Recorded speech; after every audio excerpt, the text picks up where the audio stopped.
Chose d'intéressant sur le canal, le pont canal, le seul fabriqué en briquettes, matériaux du coin. Allons voir ça.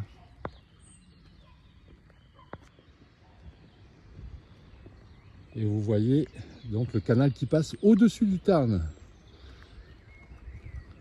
Et puis c'est acheté une péniche. Alors il vient quasiment tous les ans de Nouvelle-Zélande.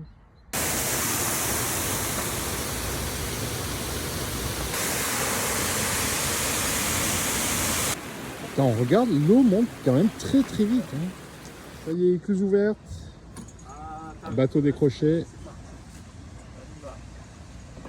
Et en avant. Pas trop. On doit être bien là. Bonne journée, au revoir. Bonne journée, au revoir.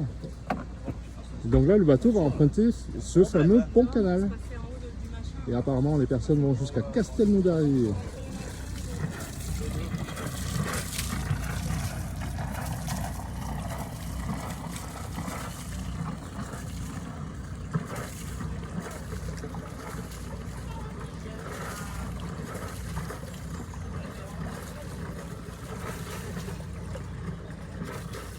Voilà, donc vous aurez vu le passage en direct de l'écluse.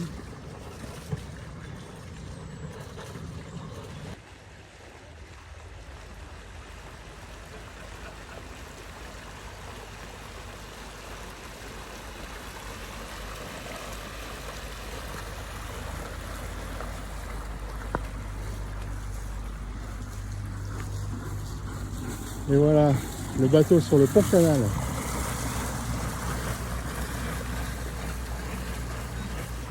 Et vous pouvez voir comme c'est amusant de voir passer un bateau au-dessus de la rivière en fait. À 2 km de Moissac, regardez le petit endroit comme il est sympathique. Voilà, donc c'est un petit bar-restaurant. Alors tout ça a été rajouté, tout est construction en bois. Petit coin d'animation. Au bord du canal, au niveau du pont canal que je vous ai montré tout à l'heure. Mais super hein, l'endroit là. Un peu hors de la ville, un peu hors du temps, pleine nature.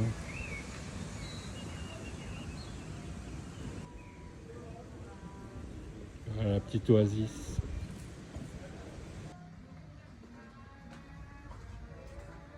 Les terrasses.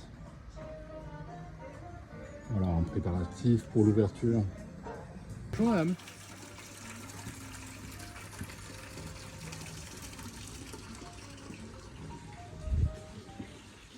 Une petite scène également pour l'animation. Et voilà, redémarrage de Moissac avec un petit pincement au cœur puisque j'ai effectué une petite pause chez Patrick que j'avais rencontré aux alentours de la Romieux avec toute la fine équipe de Moissac. Et donc il m'avait proposé de repasser chez lui lorsque j'arriverai. Et c'est un amour de bonhomme. Qu'est-ce qu'il y a, rien d'autre à dire. Alors, un accueil absolument merveilleux, un gîte magnifique. J'ai presque pas les mots pour dire tout ça. Et ça a été une pause vraiment des plus agréables.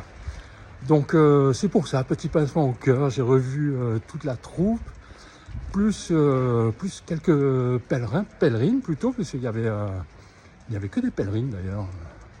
Je crois, et formidable aussi, ça permet de rencontrer des gens merveilleux également. Voilà, reprise de la marche, direction Lozerte aujourd'hui, et étonnant de revoir Moissac en plein soleil, par beau temps, par bonne chaleur, bonne température. Et alors que vous vous souvenez qu'à l'aller, j'étais passé, je devais être mi-novembre ici à Moissac et c'était pas du tout pareil. C'était un peu plus terne, beaucoup moins de monde, mais pas inintéressant du tout. C'est vraiment une chouette ville. Hein. Là, pour la deuxième fois où je passe, vraiment une chouette ville. Éventuellement, si vous devez vous arrêter, faire une petite pause, Moissac c'est vraiment un bel endroit. Avec son canal justement, ses péniches, ces petits endroits un peu en dehors de la ville. Et puis même la ville est super agréable et vous avez des choses à visiter, notamment l'abbaye Saint-Pierre. Mise en route depuis Durfort-la-Capelette. Alors, Durfort-la-Capelette, c'est exactement, il me semble, le village qui se trouve à mi-chemin entre Le Puy et Saint-Jean-Pied-de-Port. Il me semble qu'il y a une petite borne qui indique bravo, vous avez fait 400 km sur 800. Enfin bref, vous êtes à la moitié. Hier, toute petite étape parce que je suis parti très tard de Moissac.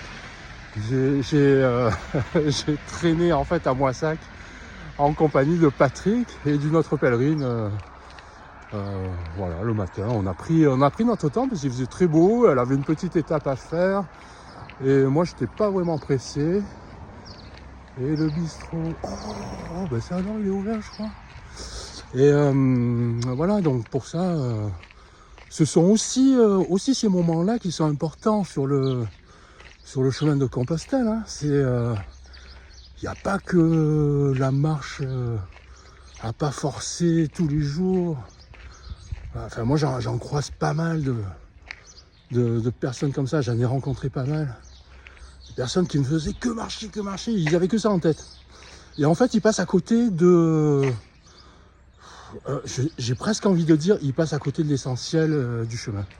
Voilà, bon allez, je vous reparle un petit peu plus tard, là, je vois que le café il est ouvert, alors du coup, voilà, je peux pas m'empêcher. Allez, à tout.